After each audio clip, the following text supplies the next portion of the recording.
TikTok. It's time to rock. It's the Great Corner Bar gig debrief live with Brad, with John ZD351.50, and the man of the moment, the organizer, the kingpin, Hoss. How are you guys? I'm good, everyone. Hey, Andrew. Hey, Brad. Hey, John. And everyone in the chat. Yeah, I'm really good. It's been pretty busy since last Thursday, but it'll be fun to pick it apart and do a full debrief on it. So yeah, Fantastic. I've been good. Fantastic. It's good to see you. Look, I'm not going to do much talking. I'm just here to poke a few things around and push a few things around. But it's always a pleasure to catch up with you guys, and to do these impromptu shows is even more special because we don't do them a lot. And this is significant because it's an event that Hoss and the rest of his team have been preparing and organising for months and months and months, Hoss. So the fact that you guys pulled it off, Brad was there to help, John ZD351 was there. Fantastic. Well done, guys. I'm going to do a special quick little shout out to everybody watching us and everybody who's been sharing our channel. Thank you for the 3,000 subscribers that we got today. Yeah. I want you guys, awesome guys, thank you. Go to our community page and subscribe to everybody on our community page. Thank you for that. Hoss, you're in charge. You're in charge of the show. So you tell me when you want me to play things. Okay. And do things. Who's going to do the shout out? I can do the shout out if you like. We got some people in the chat already, but we could wait 5 minutes probably for people to creep in if you like. Yeah. I think that's a good idea. But yeah. So you guys were there. People are in the chat. They want to hear what happened. Well, it was all right. They want the dirt, Andrew. They want the dirt. They don't want the good stuff. They want the dirt, well, look, I promise it'll be very candid. We're going to talk about all the things that didn't work as much as all the things that did work, because that's just part of showbiz. There's no getting around it. And sometimes especially with a show that, hey Joe, how you doing, legend? I'm gonna definitely get to Joe a little bit later because he was the Johnny on the spot, so to speak, but we'll talk about what happened later. Yeah, sometimes even with these shows where it's, been postponed so many times and it's one single event, so there's a lot riding on it. Murphy's Law dictates there's almost more chance of stuff going wrong for a show like that than if you're doing like one a month somewhere and it becomes a well-oiled machine, It was also... We were all pretty much using equipment that we don't normally use, and most of all me. So we had some issues with that at Soundcheck, which we can deep dive into, which the man that's squatting right above my head there, Brad, was instrumental, pardon the pun, in helping solve the problem. So it was... Brad was there, boots and all, from nice and early. And of course, most of you know that John across from me there, hey, Simon Williams, that John was there from pretty much the time that I got there, actually. Me and my main crew guy, Stav, were there and met John outside. And, that even that live cross wasn't without its issues, but it's...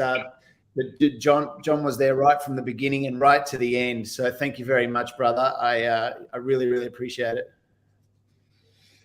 It was just a fun night for me. Fun day, fun night. It was just...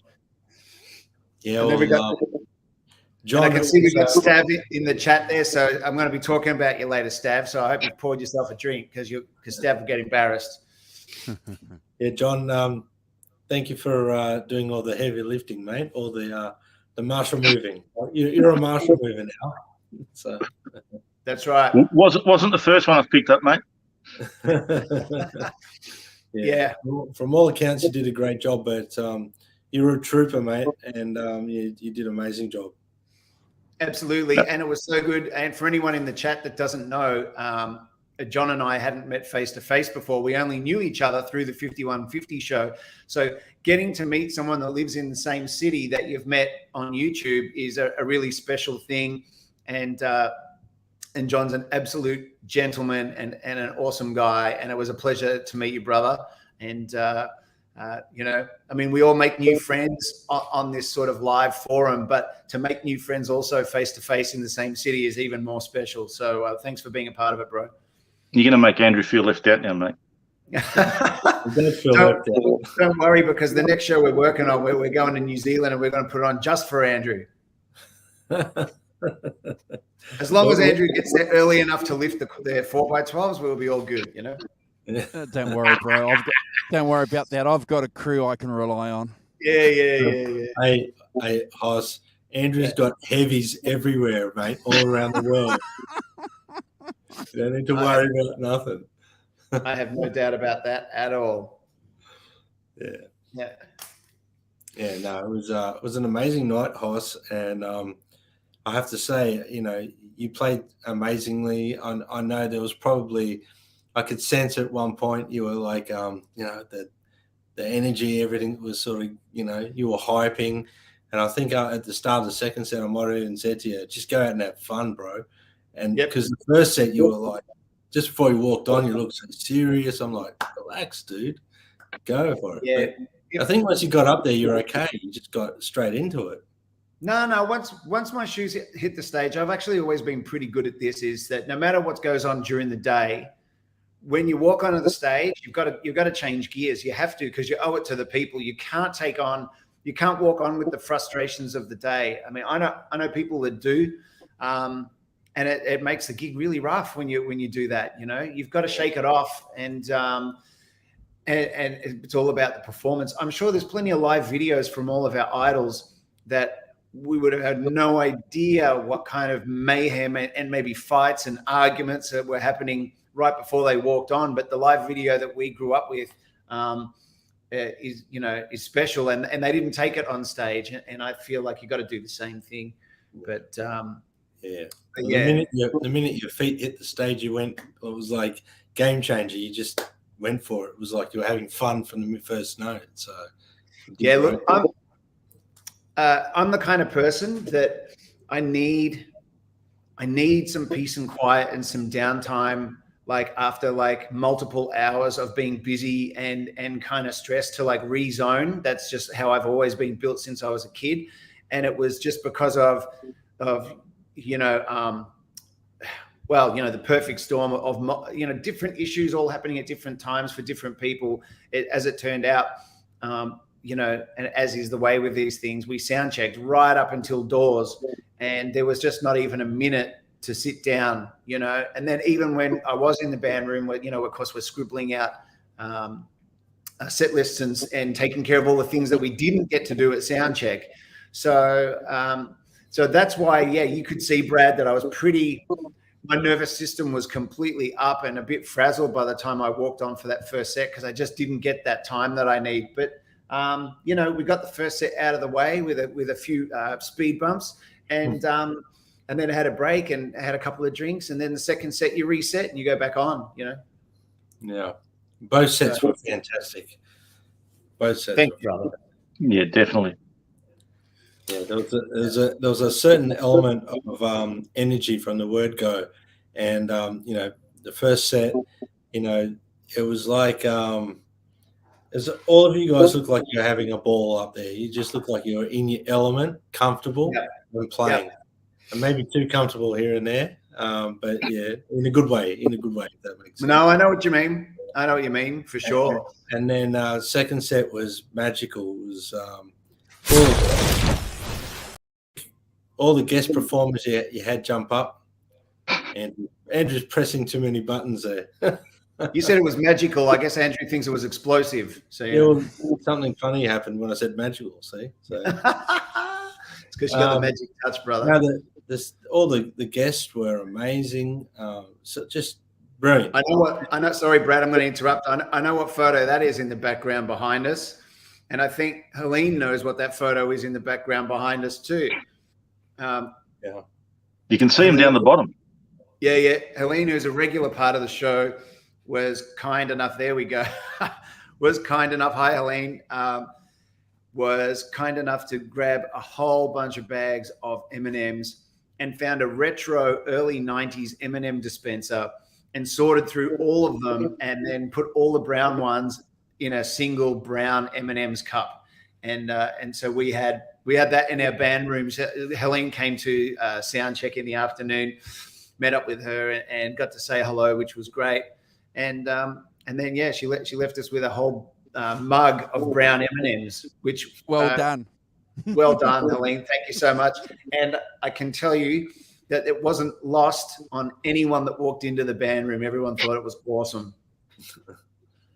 Yeah, really awesome. So cool. It was so cool. Yeah, I can see Joe in the chat there saying he still can't hear, but it was amazing. There it is. Look, I was side of stage and it sounded sensational there. I went out the front for a little bit. I went for a walk, but I needed to sit down here and there. But man, it sounded great out the front. Really did. John, how did it sound to you out the front? Because I came back after going to get a bit of a feed, and I come back. I messaged John. I said, "Where are you? Is that you in the front there?" He goes, "I've been camped here since sound check," so he wasn't going to move.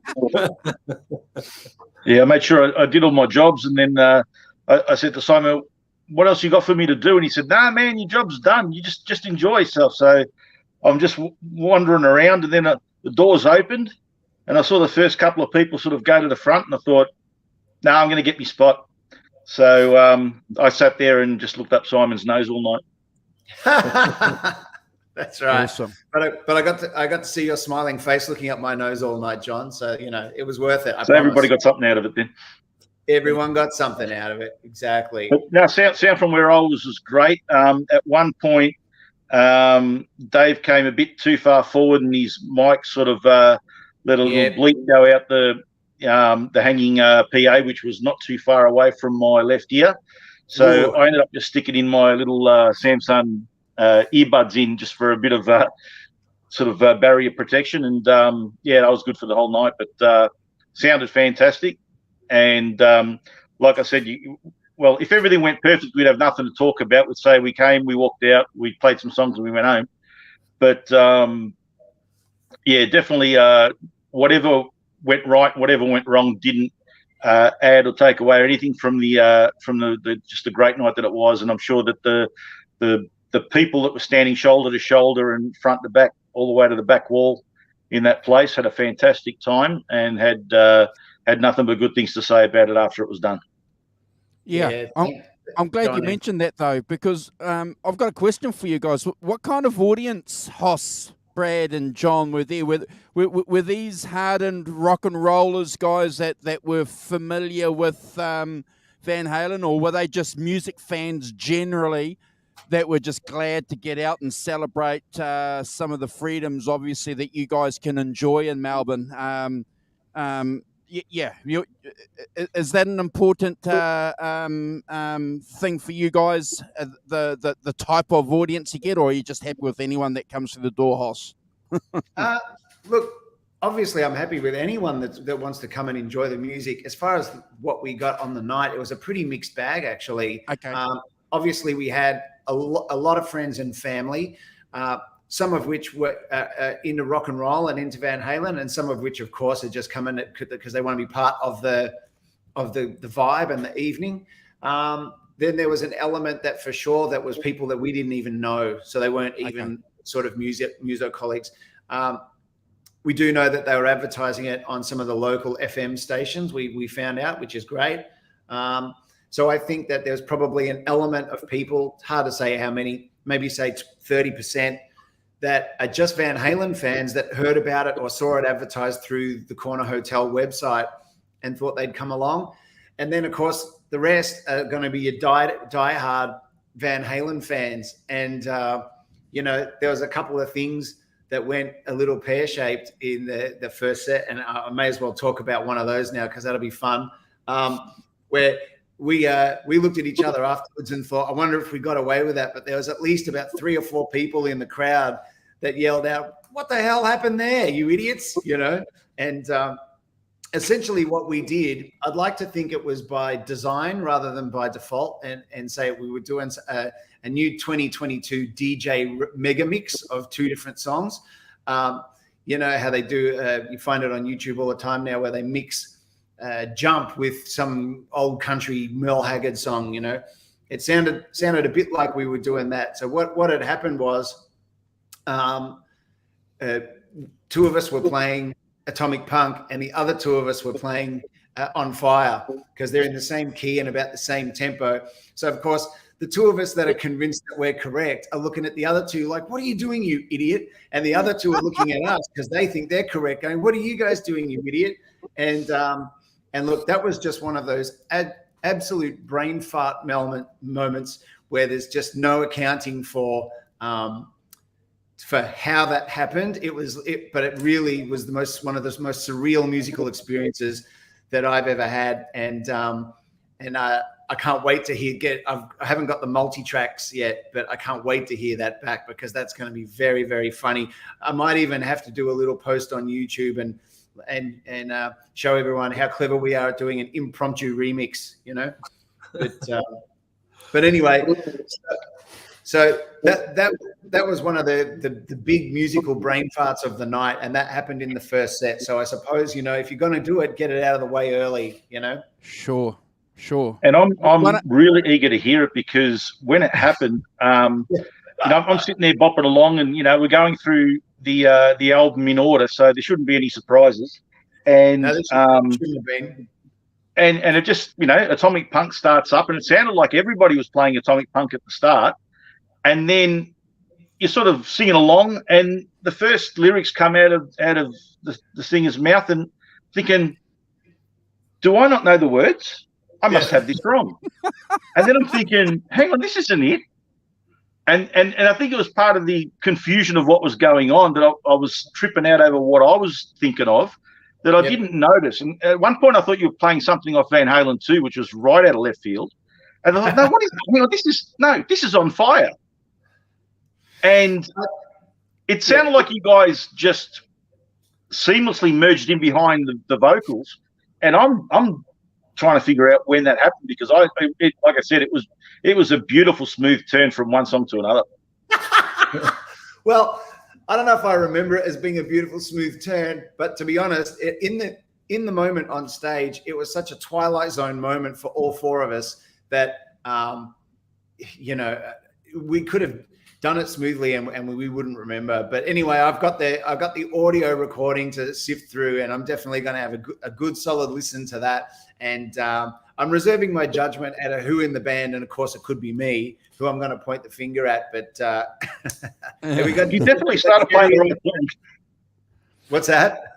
You definitely started playing the right song. Yeah.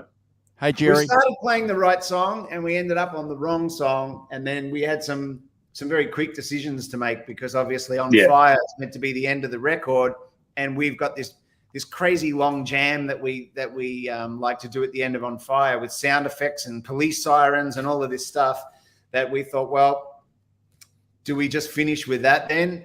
But you know, we hadn't played Ice Cream Man and a few other things, so we decided to play Ice Cream Man and then leave the stage. So we needed desperately to go into the band room, have a shot of vodka or something, and reset, you know, because it was we were all just looking at each other with no idea what had happened. Yeah, it's going to go down in history as the night the Atomic Punk got set on fire. There you go. The Atomic Fire. But anyway, look, it'd be really funny. Obviously, if the audio is intact enough and it's not a complete embarrassing disaster, I think it would be very funny to do our own little mix of that. And, you know, maybe people can see, like, what do you do in a band when people start by playing different songs? How does it eventually smooth out into one song, you know? Hoss, anyway, we'll see. How confident are you in taking this package that you did at the Corner Bar interstate?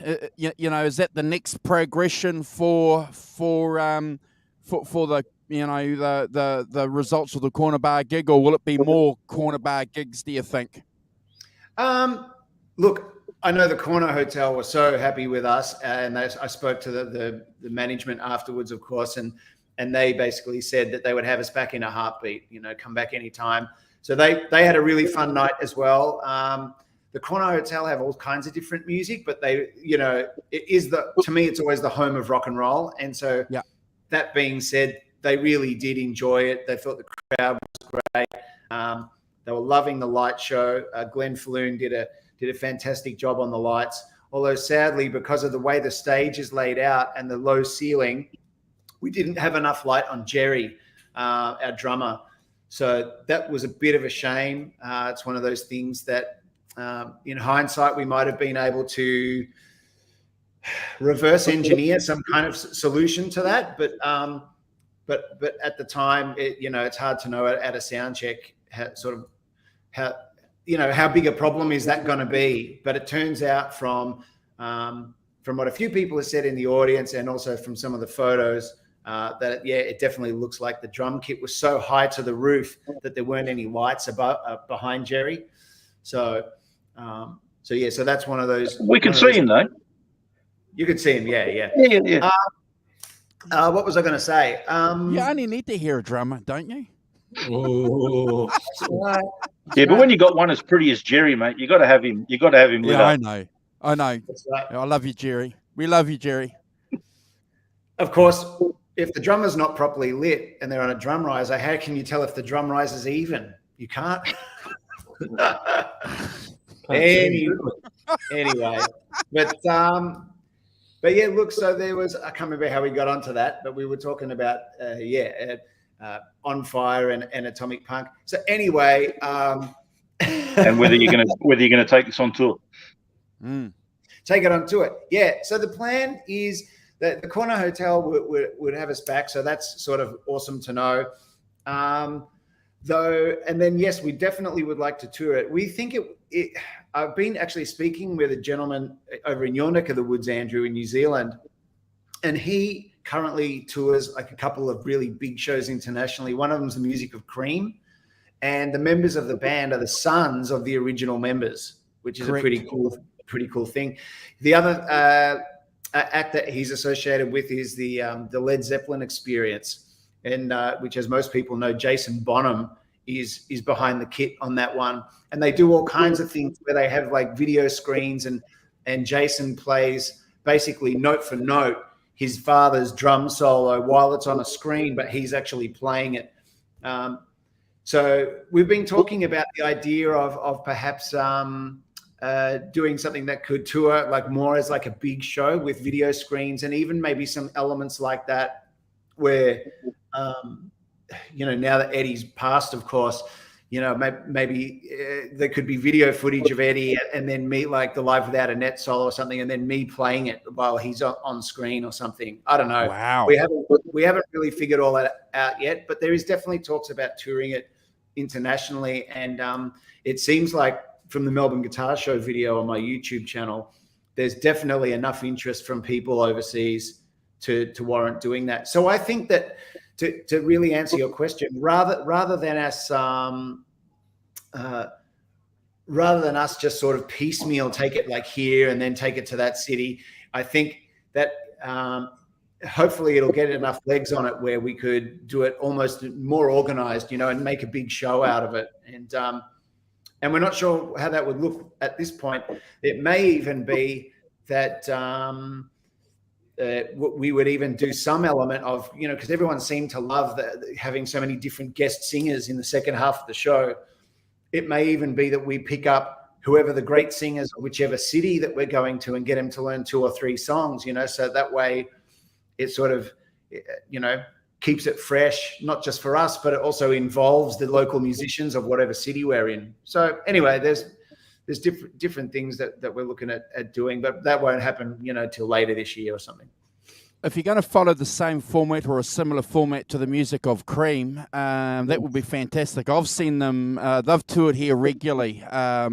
So you've got Kofi Baker in there and Will Johns, who's the nephew of Eric Clapton, who plays the guitar, and they've got a lot of visuals happening behind them, Hoss, which works really well which would Yeah. fit into exactly what you're trying to do with an EVH tribute, because you can go through the different eras as well. I think you might be onto something there. Yeah, maybe we'll see. But obviously, I just want to be careful too that it's done. Hey, G Bookmuff, how you doing, brother? It's that we do it tastefully, and that it's done so the music is the primary thing. Sure. And yeah, it definitely would be late in Cali. Wow, be midnight or something, wouldn't it? 1:45 a.m. maybe. Yeah. So thank you, brother, for joining in. Yeah. So maybe now's a good time, man. You want to do? I've put together. Obviously, like we still haven't, got compiled all the video footage because there's multiple cameras, and of course I haven't mixed the multi-tracks yet. That's going to be probably a week or two till I get happy with that. But I thought in the meantime, because we had a couple of great photographers there, we had Jason Rosewan and Cherie Abdi from Sydney who flew down specially for the gig. But we got some fantastic photos out of it, and I just whipped together like a little slideshow along with the music that we recorded at our production rehearsal. So, I mean, if you think, Andrew, maybe now's a good time to show people some shots, and for anyone that couldn't be there, yourself included, you can sort of get a feel for the night. Okay. All right. Let's rock and roll. All righty.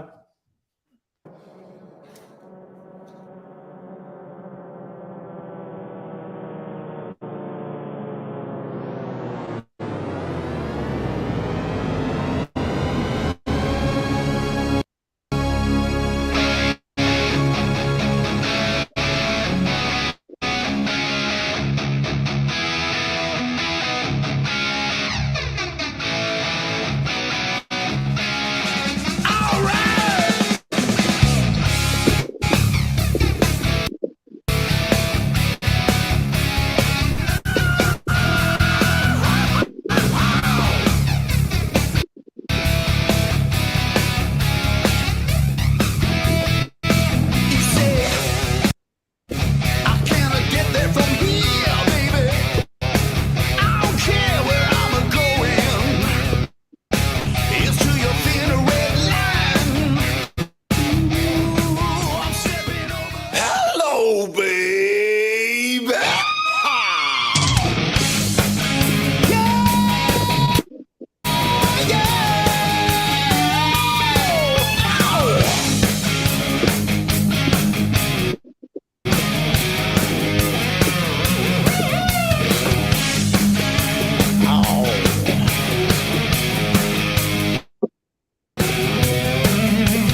Yeah. Brilliant, Oz. Brilliant. Sorry, bro. That's all right. Sorry, bro. I took it out early. No, you're right. These are just some of our sort of encore shots and stuff. Some great shots. It's a great Sorry one, about Darren. the buffering too, ladies and gentlemen. That's Thank you, okay. everyone.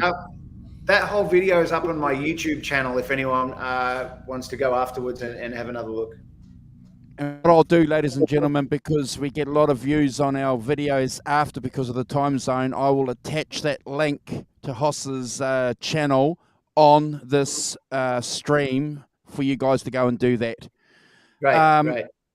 Thank you, bro. Thank you for that. But hopefully it wasn't too distorted. We'll have to go back and have a look. Hopefully we don't get copyrighted. No. I think YouTube are usually pretty onto that kind of thing when you upload the video. But so I double checked it by uploading to my YouTube channel first, and it didn't. The only strike it gave me was for like 3 seconds of jump or something, because I guess that keyboard part's so iconic. But it wasn't. It's not like a proper strike. You know what I mean? Like it let me upload it fine. Good, brother. Good.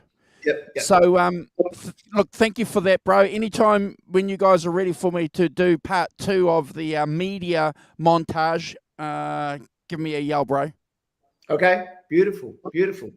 Well, I think that there's a few people other than Brad and John here who were there from, early in the afternoon and really just ever so helpful. Like I was saying, as is usually the way with these one-off kind of special events where so much focus has been put onto it. I even organized with the Corner Hotel and paid extra to get in really crazy early in the day, like from about 1 p.m. because I knew we would need the time. And even with that, even at getting in at 1 p.m. and doors were at 7:30 p.m., there was just there was issues during sound check. Some of them were issues with my guitar amp. Some of them were issues because, look, I don't want to throw anyone under the bus, but what the Corner, I would have, for a gig like this, I would always hire my own monitor guy because it's just so important for a sound check to run smoothly and efficiently and quickly to have your own guy. But I found out after the event that it was the Corner Hotel's house engineer, and every time I've worked there, they've been unbelievable. This was actually his first night at the Corner Hotel working there. So it was just one of those things that they didn't tell me and I didn't know that. And it sort of made the afternoon go really, really long. But, I think the most important thing is, like you were mentioning before, Andrew, is that when your feet hit the stage, that you take a different vibe. The people in the room were definitely like vocal and loud and seemed to love it. And when I put together all the video footage with the audio, I think it'll be very clear to people how into it the crowd were. They were fantastic, But Warwick Newman, who was doing sound, was there right from 1 o'clock as well, and he was working like a madman. And Brad and John, you can attest that he was. I'll swear to that in court. Yep, he was doing these sprints from front of house to the stage to figure out what was happening with the patching or what was happening with this or that, or tuning the fallback or looking at my guitar rig. It was an absolute classic watching him. He was like an Olympic sprinter for about, what do you reckon, guys? For about 2 hours leading up to doors, he was never in one spot for more than about 30 seconds. So Warwick, if you're watching this or on a replay, hats off to you, brother. And we're all wearing hats, so that means something. And actually, if anyone wonders why Brad and John and myself are all beanied up tonight, it's actually been pretty chilly in Melbourne town for the last week or so. So I don't like wearing like big bulky jumpers and stuff. And I think you guys will be the same. I'm a comfy in a t-shirt, but the beanie helps my bald head out with that immensely. So and look, Joe Ocapinti is commenting, crazy man. I'd like to use this opportunity to big shout out to my brother Joe, who people that regularly watch this show know that he's the guy that keeps all my guitars playing beautiful. He even has built some of them completely from scratch, and then others he's pieced together like from bits and pieces that he's got or I've got. And Joe, I spoke with Joe, rang me at about, I can't remember, it was like 2 or 3 o'clock while we were setting up. And I just happened to offhandedly mention, I totally was not making a big deal of it, but he said, "Is everything cool?" I said, "There's some problems with my amps, but we'll sort it out."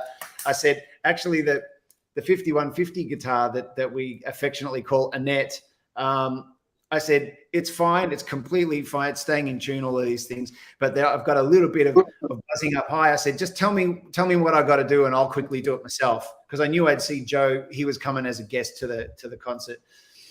And without saying a word after he hung up the phone, 50 minutes later, Joe's in the room with his tool bag. Didn't even tell me. And that is the kind of guy you want as your guitar tech. Obviously, I'd never have asked him to do that in a million years. But Joe, you're a legend, brother. So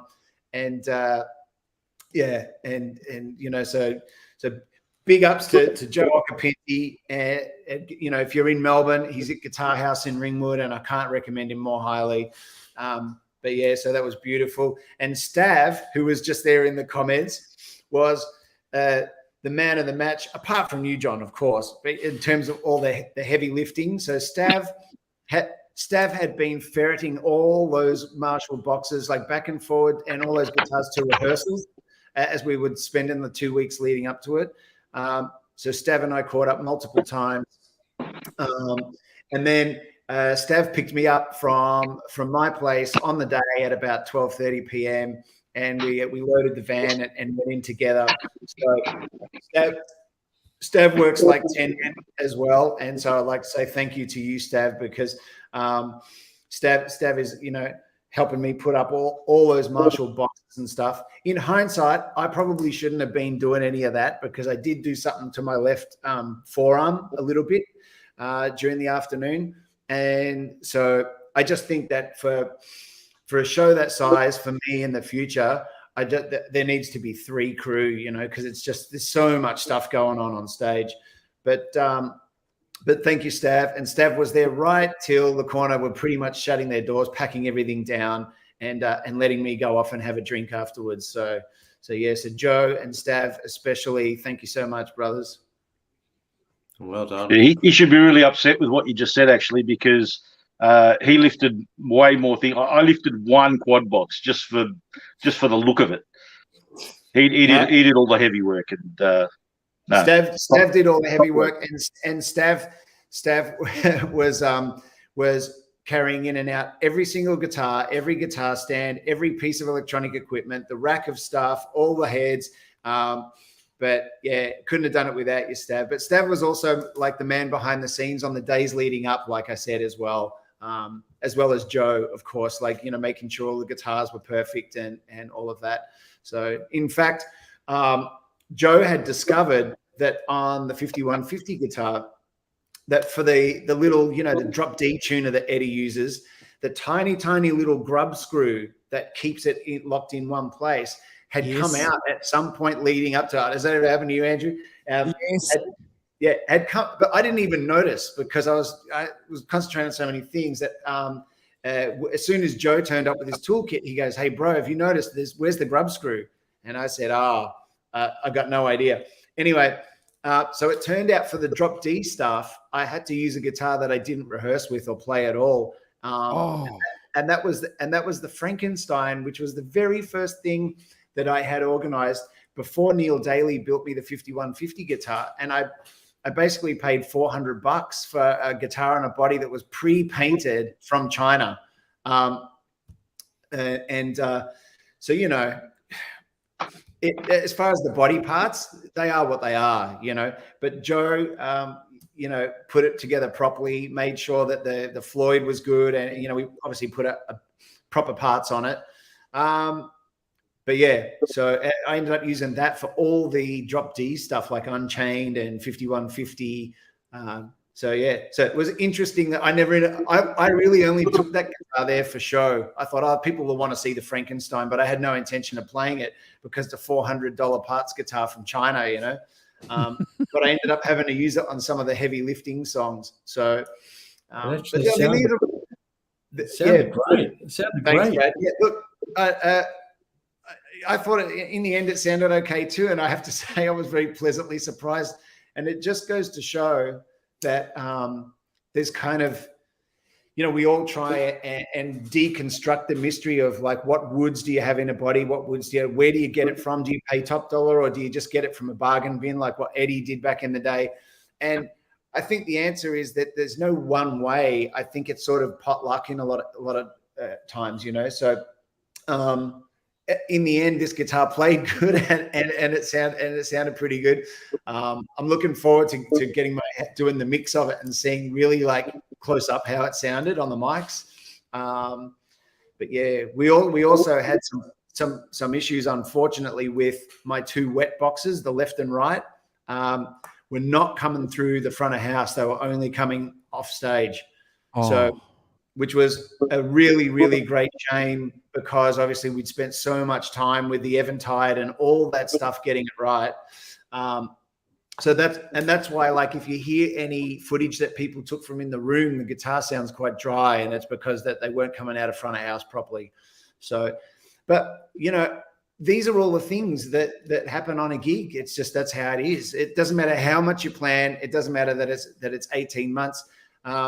The only way you iron out these kind of things, obviously, is when you just do it more regularly and it becomes a well-oiled machine, But I think that all these things are really interesting for people to know too, because obviously once I've finished with the video footage and the audio, hopefully it'll look and sound great. But the day doesn't start that way. It's not just automatically great. You've kind of got to push through a lot of issues and sort of be patient. But we did that, and like you guys were saying, Brad and John, the main thing is that the people in the room were having a good time, and I think they were. So yeah, it came across despite all the problems and all the effort that goes in before the gig. For people in the room at the time, it was exciting. Everything sounded amazing. All the singers were on fire. Big shouts out to all of them. They all stepped up, and I was privileged to seeing them all coming on and off. And they're all walking up, looking a little bit, oh God, it's my turn next, Even Jimmy Couples is like, oh, I don't know how to do it, and he just gets up and wipes the floor with it. It's like, same thing. She was looking a little bit sort of like, oh God, it's my turn next, and she gets up and took the room with it. Everyone was captivated by her voice. So. Yeah. Well, look, I mean, Dave Bowers is our main man. And for anyone that doesn't know, Dave is the singer on the Melbourne Guitar Show video. So he does the whole first set and then a couple of things in the second set, 3 or 4 things. So he's sort of doing the heavy lifting on the night. But I do have to say a special shout out and thank you to Nina Ferro, who just absolutely killed it, as you said, Brad. Jimmy Couples, who got up and sang 5150 in the encore. Darren Constable, oh man, he was talk about some heavy lifting. He's doing all the high Sammy stuff and doing Summer Nights and Good Enough and all of that. Right. You're right, Brad. Everyone brought their own unique vibe. And that's why I thought, while I'm still, and I'm going to be away for a few days. So if I was just home constantly in the studio, I'd obviously just make it a priority and get the video done as soon as possible. But I thought in the interim, having the slideshow, at least people can see like kind of the visual energies of the different singers, get a feel for how the room looked on the night. So Hoss, I've got to also, commend you with your vocal skills, mate. You absolutely tore apart Girl Gone Bad. So that was. Thanks, brother. And that to me was I don't know whether it's a sentimental thing, because I was like, oh man, I'm so proud of this guy. You were killing it.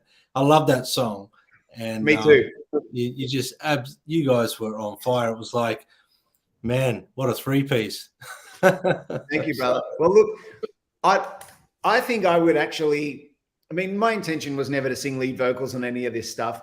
Not because I don't enjoy singing. It's just mainly because probably subconsciously, because Van Halen never did that, I'd actually like to give the singers a break. Like with future gigs, there's probably a couple of other songs that I could sing that wouldn't be like so crazy,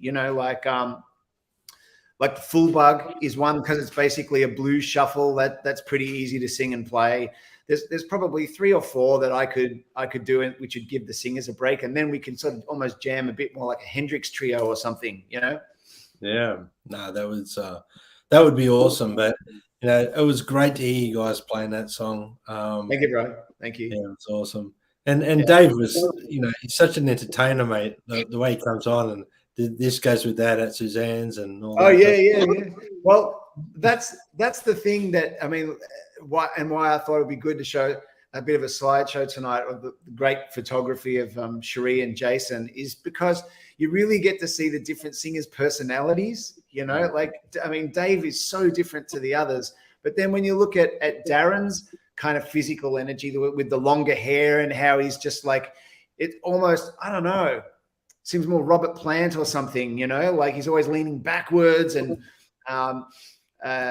you know, yeah, I mean, Dave Bowers is working on his original album at the moment, so he's been busy doing that.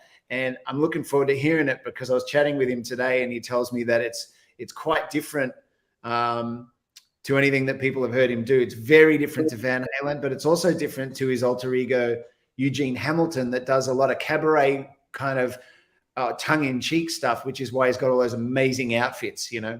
So it's almost like darker and more like folky Nick Cave kind of stuff. So wow. Yeah, I know, right? So I'm Wow. very curious to hear that. I'm sure it'll be unbelievable, but yeah. I told Dave after the gig, I said, man, you bring so much more, but if all you brought was those clothes, that would be enough. Yeah, to me, the clothes and those poses, oh man, that's why when I look at those photos, I mean, he just must be a photographer's dream because they're just so good. He's so photogenic, you know, it's beautiful. But yeah, it's look, I like traveling. I mean, I'm going to be interstate doing more Daryl Braithwaite gigs. I really, really wish. I actually just picked up the hard drive with all the video footage this morning. So I'm sure you can imagine. I just wanted to plug it in and have a look at it all, but I couldn't. So I'll be itching to get back next week and pull up all the footage and sort of see what we've got, you know? Yeah. Now I've got a question for you about the video footage because camped out right at the front. I wasn't planning to take a lot of video during the show, but every once in a while you want to capture a bit. But at some points I had the 2 guys with the cameras right there, right in front, and other times they didn't seem to be there. Was the whole show recorded? No, the first set wasn't, only Eruption, and that was because of the videographers have only got so much card space. So and also we made a decision that because we've already got the Melbourne Guitar Show footage of that album, we thought the priority would 100% be the set. Fair enough. Yeah. But we did audio record. We did audio record the whole gig though, so you never know. I mean, it could be fun to. I mean, if there are some of the songs in the first set that are just killing, I could probably find enough footage, like for example, some of yours, John, or even crowd footage from iPhones that people have put on their Facebook pages, and probably piece enough together that it would give people an idea of the first set as well. You know. Yeah, I've seen some pretty good videos done, like of other bands where they've taken a multitude of crowd, you know, shot things on phones and pieced it all together along with the soundboard audio, and it's comes up a really good video. Yeah, you're right. It actually would be an interesting exercise to make it a purposeful thing and say this whole clip is shot from fan iPhones. You know, I think that would actually it would give it an angle and a purpose rather than it seeming like a compromise. It actually becomes the whole goal of it. You know, and you know, you see those iPhone billboards saying this picture taken on an iPhone. It'd be like that kind of thing, I guess. You know. Yeah. And I think you're right. That's rock and roll. That's a rock and roll thing. Bon Jovi did it with Bad Medicine with video cameras. So I agree. I think that's really rock and roll, and I think it would give it its own vibe. You know, it'd be quirky. I really like it. So I think probably I will do that. Maybe maybe we can do it on the on our remix of Atomic Punk and On Fire. You know, we'll see. We'll see. Joe Ocapinti just said a great thing. Sorry, Andrew, saying, yeah, we should on our Facebook pages and stuff ask people to send in their footage, you know, and that, I'm sure we get heaps. So it'd be good. Yeah. Do you want to flick through these photos now, guys? Yeah, I think that's a good opportunity to do that, actually. Yeah, it'd be great. And these photos I haven't seen, so this will be something fresh for my eyes. So these are the ones that John ZD35150 took. So, yeah, beautiful. Whose bum is that? It looks like my bum. That's okay. How do you know what your bum looks like? What are you, contortionist or something? It's a very odd-shaped bum. Anyway. Okay. So this is obviously me and Jerry putting some finishing touches on our rigs. You can see I've only got 2 of the heads up there instead of 3, but they're plugged in and turned on. So probably if there's a head missing, I'm trying to troubleshoot something, I would say. There's Joe's hands there working on the net. There's Joe's hands massaging Annette. Yeah, exactly, John. And going, Hoss, what have you done to my guitar? When I handed her to you, she was perfect. What have you done?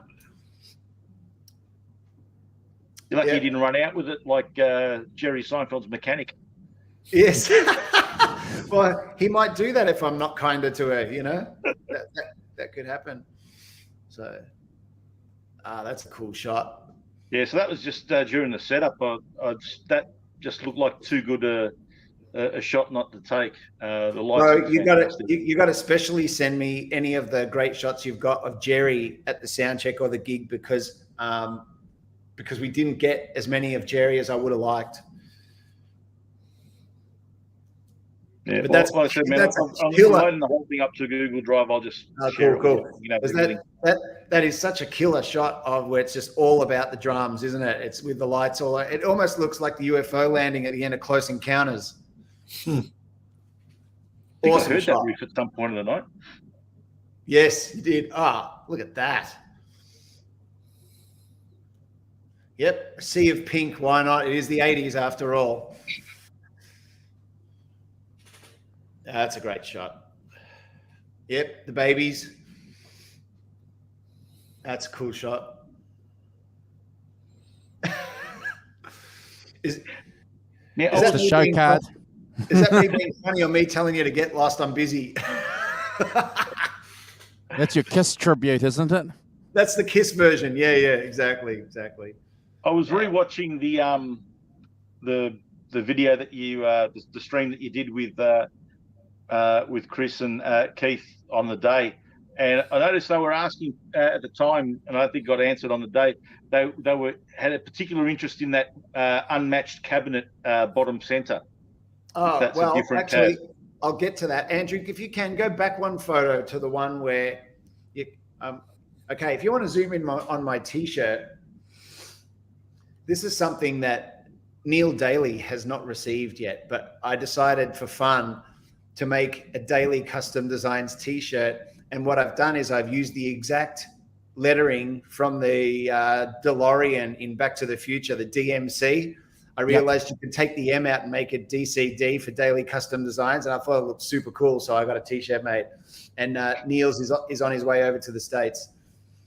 Wow. So thank you, Neil, if you're watching this. So for anyone that doesn't know, Neil Daly built the 5150 guitar. And that bottom box, to answer your question, John, the one with the vintage grill, that's my vintage quad with 25-watt greenbacks that I've had like a very, very long time. And so that's got 2 mics on it because it's being used for the dry sound only. So that's being used directly from the Dimes Plexi, that one, because of the vintage speakers.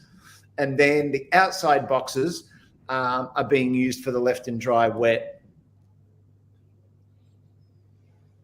Cool. Yeah. Good. So I'm sure they'll be happy now that they've got the answer to that question.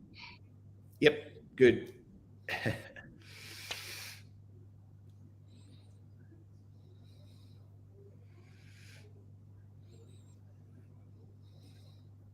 So that'd be sound check, John, I imagine, yeah? No, you got your shirt on there. That'd be gig. Oh, that's the gear. I got the shirt on, yeah. Great. I was going to change also into a bit more of a live without a net kind of close for the second set, but to be honest, I needed so badly to sit down and have a drink, I didn't end up bothering.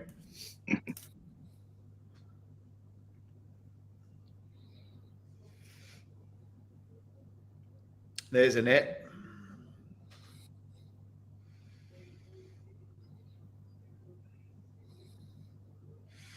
Hey, if you can, Andrew, I don't know if you can zoom in this much, but if you keep going to the headstock, going across to the headstock, and you know where that Eddie puts that little star, keep going in on that. Yeah. Now, can you see like an outline of like a little like ragdoll kind of guy?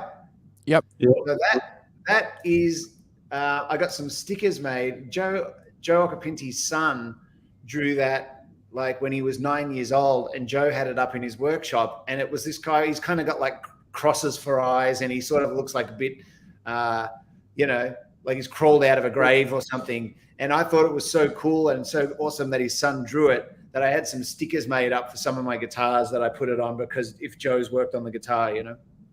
Oh, wow. That's very cool. Yeah. Do you want to share with us what this, what that is? That is ancient Sumerian writing, which I believe from everything I've read is one of the very, very first forms of writing that wasn't just pictures. So, you know, for example, if they were trying to say duck, they would just draw a duck. Whereas cuneiform was when they started making symbols for how it sounded in your mouth.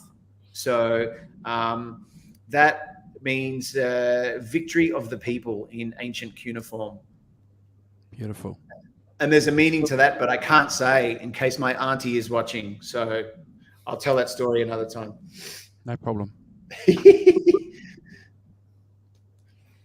we got Grant Fisher in the chat. Hey, Grant. Hey, Grant.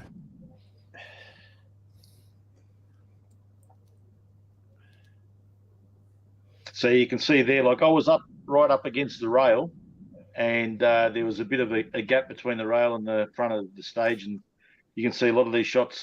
You'll see the backs of the heads of the video crew. Yeah. Why didn't you tell them to move out the way, John? Mate, they're there to do their job. Yeah, they were. I can't wait to go through the video footage. That's going to be heaps of fun. And while we're looking at these things, I've got to say that watching your guitar tech all night, was beautiful. He was right on top of everything, and I told him so afterwards, and he sort of wanted to say that he didn't think that he did that good a job, but I thought he did a brilliant job. Yeah, we're talking about Brett Milliken for anyone that knows Brett, and he was up against it, and I'll tell you exactly why. And these are all the things that the crew don't tell you on the night because they don't want to stress you out, but that you find out afterwards. And in most cases, the crew don't even tell you themselves. It's somebody else that tells you because, you know, that's because they're gentlemen. But it turns out that he had all my guitars on his little station, which is off to the left of that photo in front of me. He had them all tuned and acclimatized to the heat of the room with the people in it. And just before the show went on, they kicked in the air conditioners, and the main air conditioning vent of the stage is right above his guitar station. So, of course, all the guitars cooled down and went out of tune. So he'd retune them, and then he'd hand them to me. And 30 seconds into the song, under the lights, the guitar would heat up and everything would move again. So that's probably why he didn't feel like he had a great night. But I mean, that's rough when you're tuning guitars in air conditioning and handing them onto a hot stage. Yeah, that's there's not much you can do about that. That's pretty rough. Wow.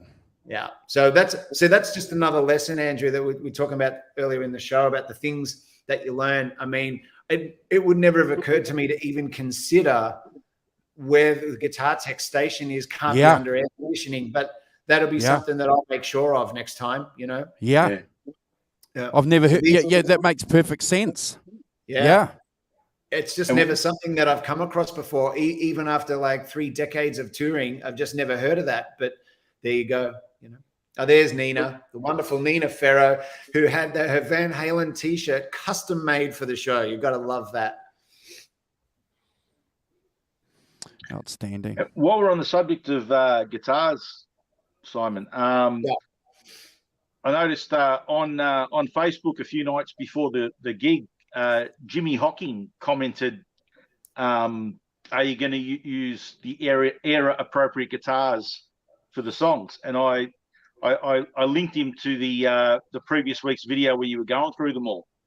Oh yeah. And I actually spoke to him on the weekend because the day after the gig, I was straight onto a plane and going up to the Blues on Broadbeach Festival where he was playing. Yeah. And I'll let you know that he said to me that he doesn't go to gigs because he's, looking after his ears and everything after all the years of abuse that he's put them through. But he told me that he was really with the idea that he'd like to have gone to this gig, but he was playing in Queensland on Thursday night. Look, that's fine. I mean, that's why obviously I invested in the video crew and have it multi-track, because not only are there people in Melbourne that can't make it for whatever reason, but I mean, there's all our new friends all around the world now in the UK and the US and Europe that until we manage to get the show on the road at some point, it means that they can, even this, that Andrew, that we're doing this show now and just going through photos and stuff, hopefully people can feel a bit more a part of it, a part of the journey, which is why it's no problem to talk about the issues you have at Soundcheck, because that makes people a part of the journey in the way, John, that you were there and witnessed all this stuff unfolding. And then Brad, of course, you were there and you witnessed all of this unfolding. And, everyone should know what happened with our Diamond Dave with his I love this dude. I love this dude, man. He's the best. He is the best. That T-shirt was the highlight of the night for me. Life be in it. Life be in it T-shirt. Did you have that over in New Zealand, Andrew? Yeah. Yeah. Good old Norm. Brilliant. I mean, for anyone overseas, the Life Be In It thing was a thing in Australia and New Zealand in the 80s, wasn't it? And it was late like 70s, a bunch early of 80s, yeah. Sort of a cartoonish campaign for just for beating things like depression and looking after yourself, Yeah, it's telling people to get up and out and about and, do things. And it's something that probably hasn't entered into my mind, for God knows how long. And then all of a sudden you see some bloke up on stage, 70s era, Life Be In It. How's that? There he is. See, now you know why I said if all he brought was the clothes to this gig. Oh, I know. If that was the only contribution he was making, it was fantastic. But look at these boots. Look at those boots, man. Snakeskin boots. Yeah. Man, those boots are cool. Yeah. Oh, dude. His pants look like they're made out of wallpaper from a 70s kitchen. He is the man. There is no doubting about that. That of all the singers that I've got to know over 30 years in Melbourne, there is no one greater at being Diamond Dave, but still being himself than Dave Bowers. There's no one better. So mate, I'm very, very fortunate. The essence of being Diamond Dave with not doing any sort of copying, any sort of impersonation. Yeah, he doesn't completely copy himself, but brings that exact spirit. Yeah, he doesn't copy Dave. He's just being his alter ego, Eugene Hamilton. That's all the stuff he wears at his Eugene Hamilton gigs. So finding someone, and that came from, the recommendation actually came from two people. One was a great guitarist friend of mine, Tim Henwood, and the other one was from Nina Ferro. So, yeah. And his vocal ability, he really does have that David Lee Roth tone about his voice. He really does. He does. He has that smoky kind of almost 1930s jazz kind of Louis Armstrong thing that Roth always had to me. Roth was always like a jazz singer that you'd hot rodded, and put superchargers on it and put a big blower out of the engine. That was always David Lee Roth's thing to me anyway. And I think that Dave Bowers has just got that in spades, that cabaret jazz thing, but in a way that's still him. It's still his personality. He's not trying to be like I said, and I got to tell people this sometimes. They like, you know, he's trying too hard to be Roth. And I'm like, no, you don't understand. You got to see him at one of his own gigs. Eugene Hamilton, wears exactly those clothes, you know? So, yeah, we're very lucky. We're very fortunate for sure. Yeah. Yeah, he pulls it off great. But, you know, his humor on stage is something to draw you in as well. Yeah. Yeah. He's a very funny man. And that's why in the interim, at least people can have a look on YouTube at my slideshow, and they'll get to see that humor in the shots, you know? Yeah. But it's going to be great using some of your shots too there, John. They're awesome. You've got some killers in there. So thank you, you, brother. They're all yours, like I said. And I got some interesting stuff on the video too. I took some of the stuff through the, you know, setups and sound checks and that. There's a great, can't be longer than 10 seconds where it's like an a cappella. Nina's doing the first two lines out of Why Can't This Be Love with absolutely no backing. Sounds brilliant. Great. And when you were doing Sunday afternoon in the park, and at the sound check, Dave started singing "Miss You" over the top of it. Yeah. Oh, you mean when we were doing "Push Comes to Shove"? Is that what you mean? Push Comes to Shove. Sorry. Yeah. Everyone's going because it really is. Yeah. It's got that same. He likes putting other lyrics on top of songs, doesn't he? Yes, he does. Yes, he does. But hey, you know, in his complete and utter defense, most of the stuff that I've seen of Van Halen live with Roth wasn't singing the right words. So, nah. You know. No, and look, as I said to you after the gig, I'm pretty good at sort of like, and I love seeing it when you know, something goes not quite right, and you see the musos cover it up and just keep on rolling along. You know, that one notwithstanding, the rest of the show where you said you had a few things going wrong here and there or whatever like that, a lot of it wasn't. I didn't pick any of it up, and I'm usually a bit of an eagle eye on that sort of stuff. Oh, that's good. So, that's good. Yeah, I mean, look, certainly you, Brad, too. I mean, you know me well enough that that you could see that even though I was trying not to impart it on everyone, I was pretty stressed myself because of my own personal tech problems, and I wanted to get that right. But I also wanted to make sure everybody else was comfortable on the day as well. And so, look, I think it's a matter of just, you know, dotting some I's and crossing some extra T's. And those will be things like, okay, the guitar station has to be at this, wherever that is on the stage, or, you know, slightly off it, has got to be the same temperature as on the stage. So, you know, that's something that for next time. The other thing is, like I was saying before, is which is critical, is bringing in your own monitor engineer that you've worked with before, because with a show like this, with different singers, you know, complicated guitar setups, complicated drum setups with triggers, you know, for the Simmons pads and all that stuff, there is so much going on that you just need someone that is just like that, you know. And look, these are all things that weren't foreseeable. I think it's pretty obvious that there's just no way I could have known that the air conditioners were going to kick on over the guitar station. And any time I'd worked at the Corner Hotel over the last 20 years previously, the house tech has been there for like 5 years and is completely onto it. So there was no reason for me to question any of these things on paper. But look, they're all valuable. And actually, we had as well as all your footage and stuff, John, we actually had a guy from Channel 9 TV who was checking out some new gimbals and bits of camera equipment, and he'd asked Jerry if he could come down for the afternoon part for the sound check and everything, and just walk around and take candid footage. And so we have all that too. And so what I think is, I mean, I might be able to even put together some sort of a 5-minute package that could go after the video for anyone that's interested, of like the making of, kind of like all the things that happened in the afternoon. People can kind of see that process, you know, because I think that's really interesting. When you did this, did you record the sound check? I don't think the sound check would have got recorded. No, I don't. But who knows? He might have been rolling already, but I don't think so. Okay, because I've got a couple of full songs from Soundcheck, and they sound okay. Hey, sorry, I've just got to interrupt. G. Buknoff here, and I hope I'm pronouncing your surname right, brother. I have asked you this before, I'm sure, what the G stands for, but I forget.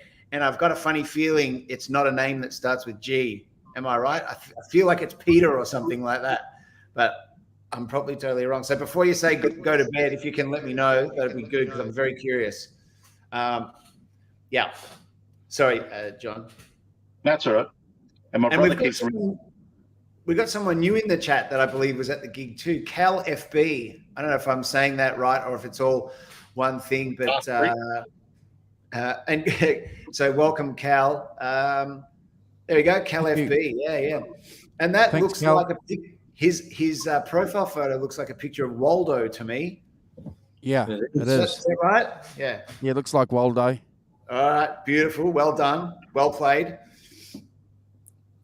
Very good. Very good. Yeah. I've got a request, Hoss, for the next gig. Yeah, man. Hot for Teacher. Okay, done. Oh, there we go.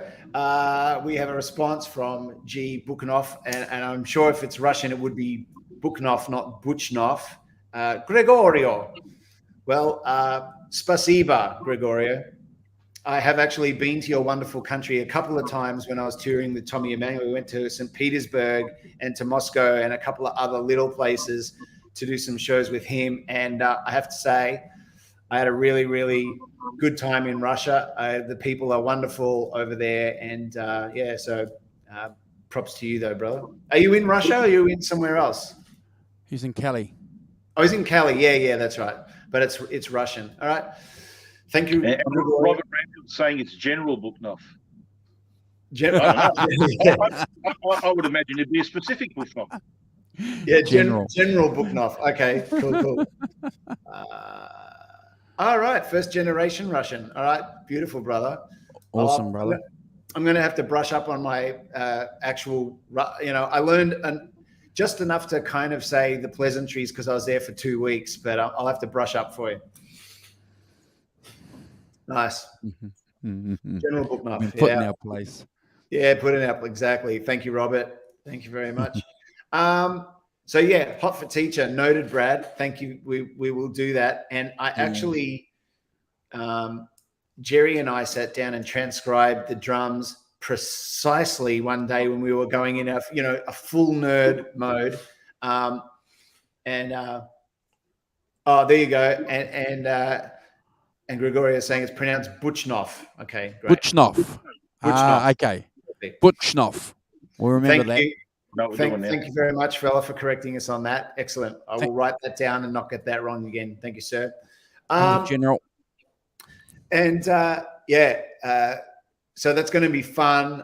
We now have the technology for Jerry to activate those Simmons samples off his triggers from the toms rather than actually have Simmons pads, which is that's just going to too much unless you're on tour or something, I suppose. Grant Fisher's asking, sorry for to be asked already. I'm actually not going to sell the video. It's just going to be on my YouTube, so you can have it for free. So I hope that helps. I mean, I'll tell you one. John will tell you one.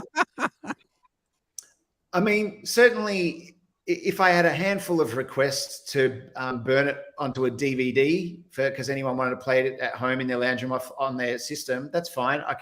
I'll happily do that. But yeah, it'll be on my YouTube. So yeah, I'm definitely not planning on selling it. Yeah, I just want it to be something that people that couldn't be in Melbourne can enjoy. Sorry, Simon, I'm hearing some really weird distortion reverb on you. Is it only you or is it all of us? Oh. Okay, I'm not getting it from you guys. Maybe is it me? Is everyone else getting it from me? Is anyone else here? No, I think it's just you, John. Then. No, it's just me. It's just me. Yeah. Okay. I know you sound clear to me anyway, guys. No. And no, everyone sounds pretty good to me. I'm I'm in the kitchen at the moment. Sometimes I'm in the studio. It sounds a bit less echoey, so I apologize for that. But what was I going to say?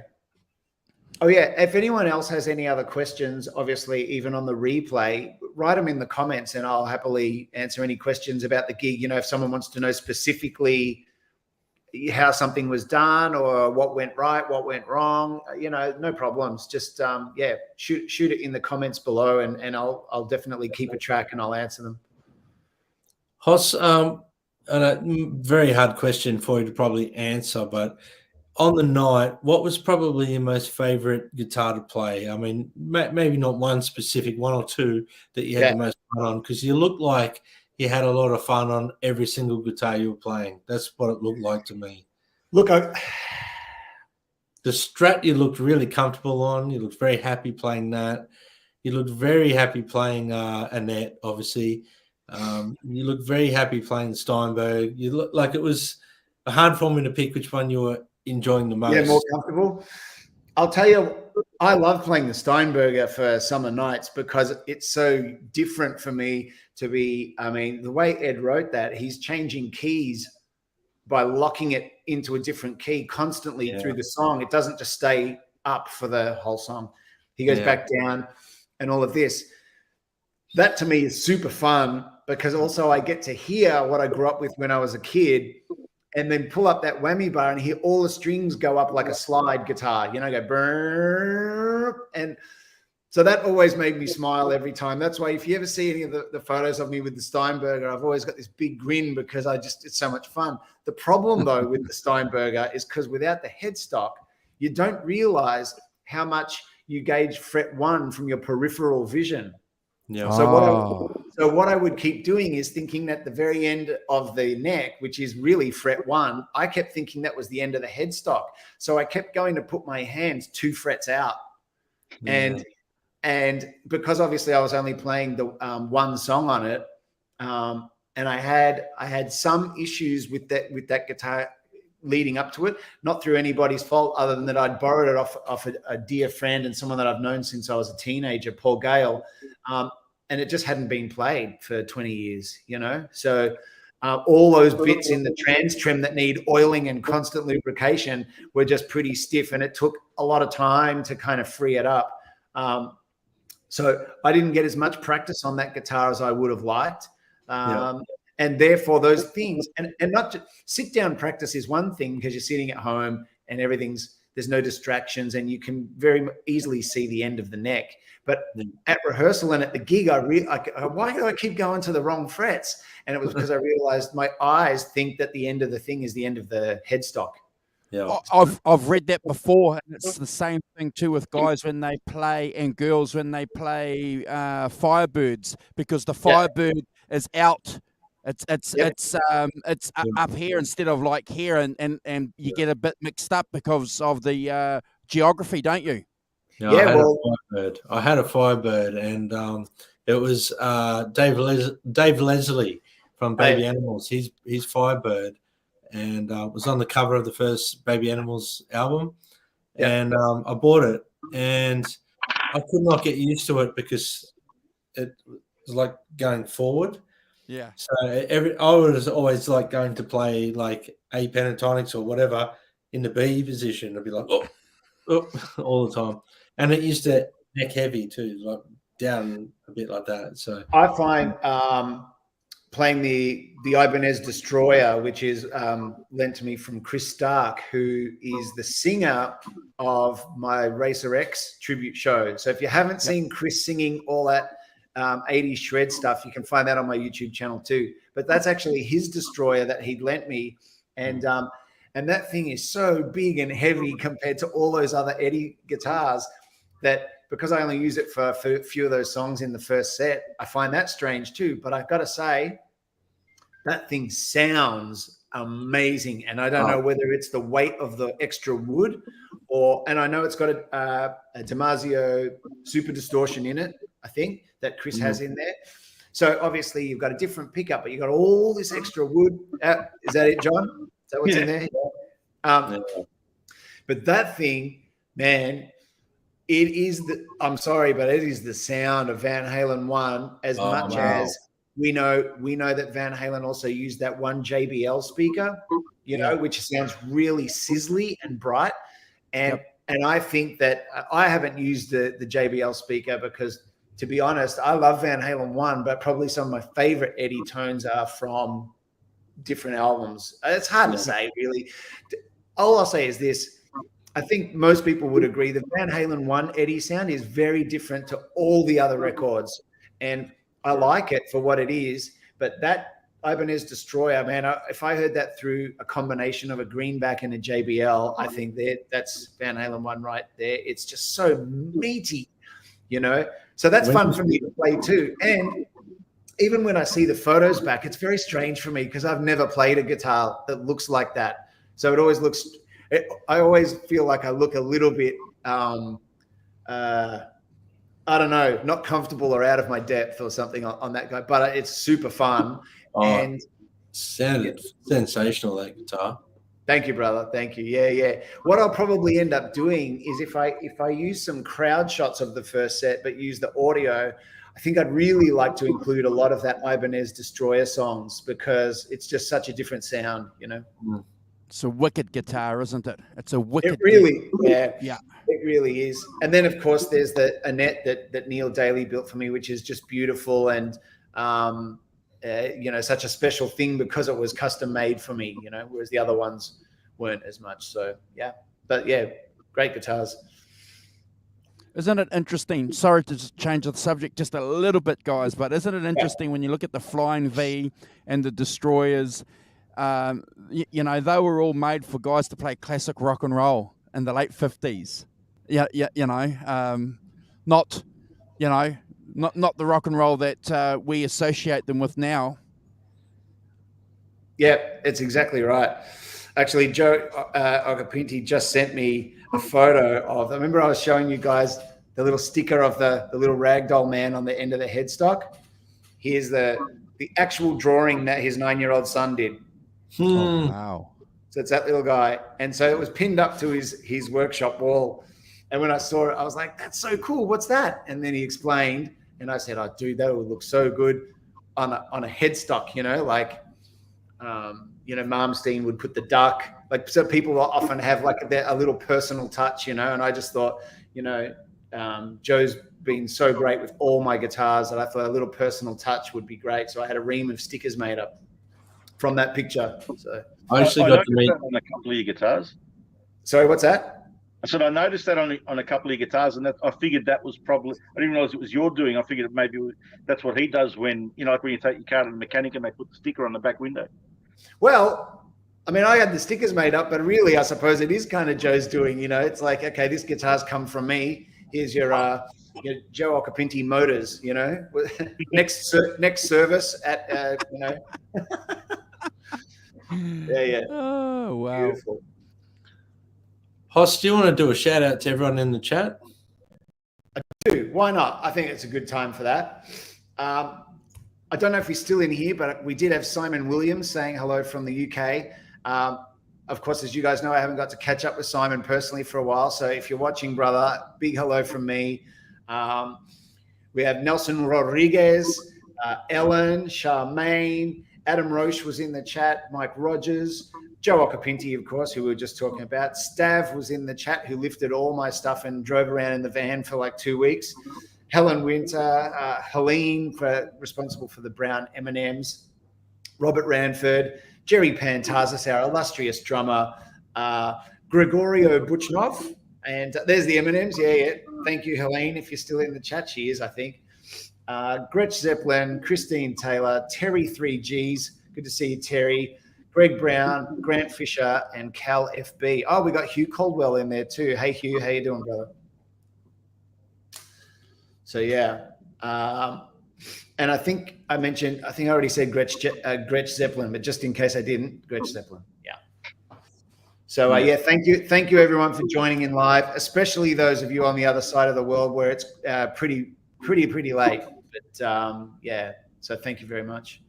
No problem. If you guys are watching our replay and you haven't subscribed to any of the channels on our community page, please go and do that. I'll attach Hoss's video that we played through the stream. We'll attach it on here so that you can go and check it out. And leave some comments on this stream and on Hoss's video. Let us know what you think of it, and don't forget those thumbs up, everybody. Exactly. Thank you, Andrew. Well said. Yeah. So on this video and also on my video, if you've got anything you want to ask, please do, and I'll answer it. No problem. Awesome, bro. Awesome. So you're going into state to earn some money, aren't you, over the next couple of days, aren't you? That's right. I've got to pay for the Corner Hotel show now, of course. So it's one thing to put it on. Now I've got to pay for it all. So no. Hang on. What's Dave saying? Before the garden gnome forgets, big kudos to you, John, for your help whenever asked on the night of the gig. There you go. Beautiful. Awesome. Yeah. I did this much compared to that much, so don't worry. And it was my pleasure. As I said, my concern was to not be in the way. And you weren't, brother. You weren't at all. And it was a pleasure and a joy to meet you and hang out face to face. Obviously, with these things, we didn't really get to sit down and chill and hang out too much. Once we'd sort of done our bit in the beginning, it was go. But that's how these things are. But we'll have another opportunity to do that, brother. And So what was I saying? I can't remember now. You asked me something, Andrew. Thanks for the photos, John. And Brad, also thanks for the photos that you guys were supplying on the night when we were streaming from the Corner Bar too. Everything again. Yeah. Thank you for that. And if anyone has some good iPhone footage from the room on the night, please do send it through to me. You can easily catch me on Facebook or Instagram under Simon Hosford. And I think it'll be a real fun idea to use fan footage only for some of the first set. It'll give it a real different look to all the pro stuff in the second set. It'll be cool. So yeah. Awesome. Yeah. All right. Well, thank you for hanging out with us, everyone. We're going to go around and give our final thoughts and wishes. I just want to give my best wishes to Brad and John and Hoss for taking some time out of your lives. We're all working. We don't do this YouTube gig full time. We're all working, and we've got families and bits and pieces like that. So time's always valuable, isn't it? And the fact that you guys can share it with us, our channel, and with people, it's never taken for granted. So thank you, guys. No, pleasure to be part of it. Yeah. And Jerry, Jerry, hopping forward. You guys did such an amazing job, and it was just great to be part of the journey. Thank you, Brad. Thank you for being there, brother. If it weren't for you and a fresh set of eyes, my 3-hour-long issues at Soundcheck might not have even got sorted for the gig. So thank you again, bro. I owe you one. I'll be carrying your 12 to the next gig, no problem. But I can't remember what I did or what I didn't do. But all I know is it was just like a blur. Everything was like a blur, and then you started playing. So great. That's exactly how it felt for me too. But awesome. Thanks, Andrew. Thanks everyone in the chat, and we'll see you next time. Okay, we're out of here. Yeah. Enjoy Robin Ford, Jerry. Yeah, I saw him on the weekend. I didn't even know he was in town, so that's how busy I've been. It's crazy. He was playing up at Broadbeach, and then it rained so hard that the power went out. Oh. And the stage just went. It was an outdoor gig. The stage went dark, and all you could hear was the drums in the distance. That's almost like a David Lee Roth lyric, isn't it? It rained so hard that the power went out. It's like the roof fell in. No. Yeah. Very good. All right. Thanks, everyone. We're out of here. See you, everybody.